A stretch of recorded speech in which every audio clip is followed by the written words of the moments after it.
Bayima y'akaciko k'ishengyero akebyamagara kwikahirwa reri baraganso gukora Enshonga eji kureba ngo irwa reri ryagaruka kwebwe mibazi agaruka mu parliament urukiko ndabe ni murwona ndaza kugira ngo mibazi eje hano jubajuba nobugo kwa butakasheshire nyencha kare iyo go meeting na buti butakasesire ihandike baruha iri kugira ngo yozine ekazi mukaga kwaze hayo ministry y'amagara nitwenda ngo bate hoki irwariro muri nanye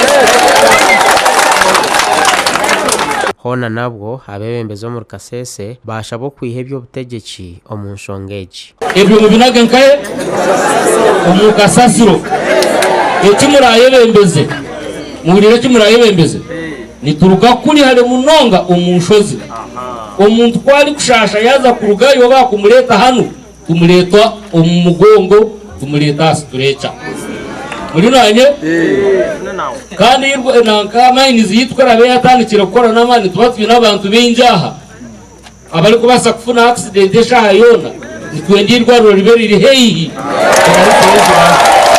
Honorable Ferigo Kambale oriyo mwishengyero wa Kasese municipality wena ajango kwija kwabakachikwa aba nukwija kureta hempinduka omukuterezi rwa reri. We are grateful to the committee of health, very grateful as leadership of Kasese for having responded immediately. The matter was presented on floor of parliament.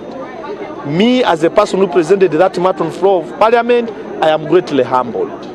We know how painful is the labor pains, and you come from all that far with no hope. It is many kilometers from this area to other facilities, honestly. A person who deactivates this hospital is some kind of digging a grave for the women and people in Kilembe.